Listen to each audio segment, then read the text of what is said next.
kawin dengan NIM 23112040. Dan saya Madina Sofia Kasmu dengan NIM 23112033. Di video kali ini kami akan menjelaskan materi kami dengan judul Penagihan Pajak dengan Surat Paksa. Jadi kami berasal dari kelompok 5. Baik teman-teman, kita langsung saja ke pemaparan materinya. Yang pertama-tama akan dijelaskan oleh Naila Putri Nisa Awi. Kepada Naila, dipersilahkan. Baiklah, saya akan menjelaskan yang pertama terkait dengan penagihan pajak dengan surat paksa. Nah, di sini ada pendahuluan terkait penagihan pajak. Nah, latar belakang dari materi ini yaitu terkait dengan pajak adalah sumber pendapatan negara vital. Pemerintah menerapkan sistem pemaksaan pajak untuk penerimaan optimal.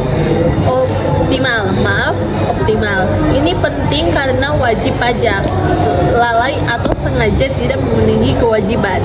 Terus ada di sini terkait dengan jenis penagihan.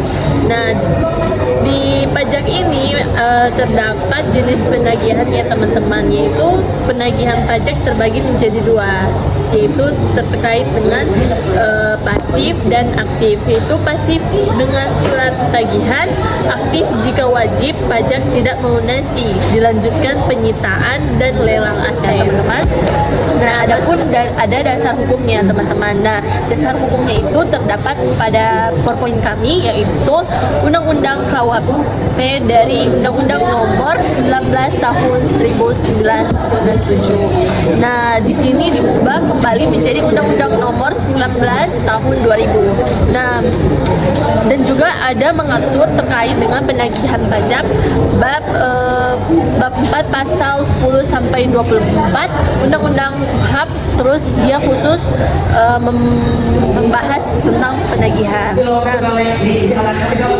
Undang-Undang Kitab Undang-Undang Pajak secara khusus mengenai penagihan pajak dalam bab 4 yang terdiri dari pasal 18 sampai ke pasal 24 seperti yang saya katakan tadi teman-teman. Nah, selanjutnya ada penagihan pajak pasif dan aktif. Ada dua perbedaannya, yaitu tentang pasif dan aktif. Nah, saya jelaskan dulu dengan penagihan pajak pasif. Nah, pasif ini dilakukan dengan surat tagihan pajak, itu seperti STP atau surat ketetapan pajak kurang bayar. Nah, adapun SKPKB jika tidak lunas 30 hari dilanjutkan surat teguran. Nah, adapun dengan penagihan aktif teman-teman. Nah, penagihan pajak aktif merupakan kelanjutan atau fiskus berperan aktif tindakan sita dan lelang.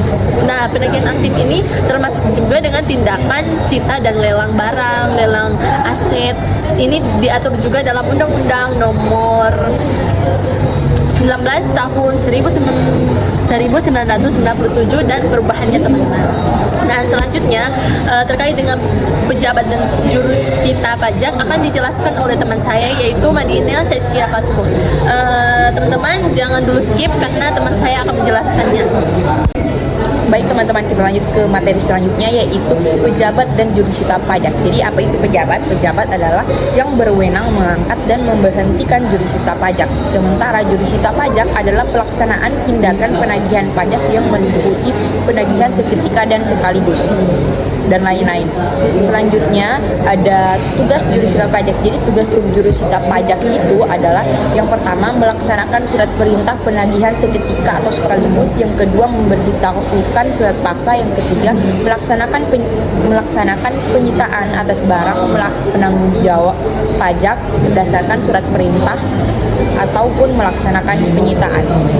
Yang keempat adalah melaksanakan penyanderaan berdasarkan surat perintah pertanderaan.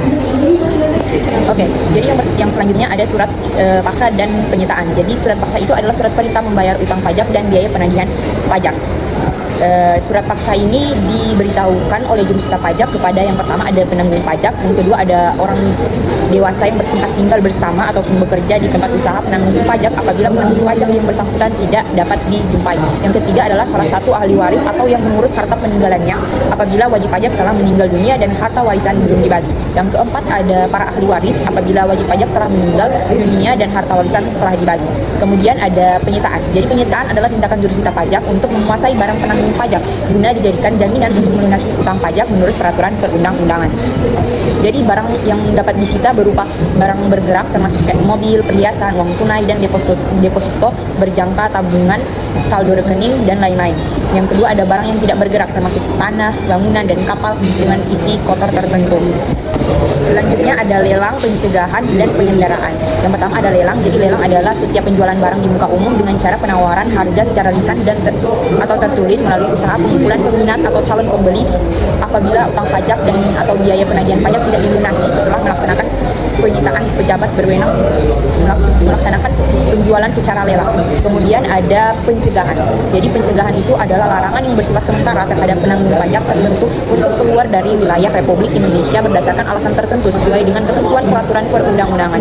Kemudian ada penyanderaan. Jadi penyanderaan adalah pengekangan sementara atau kebebasan penanggung pajak dengan menempatkan di tempat tertentu. Jadi pencegahan dan penyanderaan ini dilakukan apabila penanggung pajak yang mempunyai utang pajak sekurang-kurangnya sebesar 100 juta dan diragukan itikat baiknya dalam melunasi utang pajak. Penyanderaan dan pencegahan ini hanya dapat dilakukan berdasarkan surat perintah yang diterbitkan oleh pejabat dan masanya paling lama 6 bulan dan dapat diperpanjang.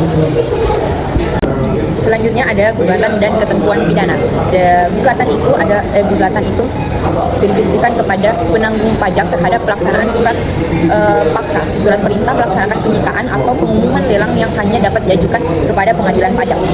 Dalam hal gugatan penanggung pajak dikabulkan, penanggung dapat memohon pemulihan nama baik dan ganti rugi kepada pejabat paling banyak 5 juta. Perubahan besarnya ganti rugi ditetapkan dalam keputusan Menteri Keuangan atau keputusan kepala daerah. Gugatan itu diajukan dalam jangka waktu 14 hari sejak surat paksa perintah melaksanakan penyitaan atau pengumuman lelang dilaksanakan. Kemudian ada ketentuan pidana. Ketentuan pidana kepada penanggung pajak itu adalah ketika penanggung pajak itu dilarang yang pertama satu memindahkan hak atau memindahtangankan, menyewakan, meminjamkan atau menyembunyikan barang yang telah disita. Yang kedua ada membebani barang tidak bergerak yang telah disita dengan hak tanggungan untuk pelunasan utang tertentu. Yang ketiga ada membebani barang bergerak yang telah disita dengan fidusia atau diagunkan untuk pelunasan utang tertentu. Yang keempat adalah merusak atau mencabut, menghilangkan segel sitaan salinan berita secara pelaksanaan sita yang telah ditempel pada barang sitaan. Oke, baik itulah dia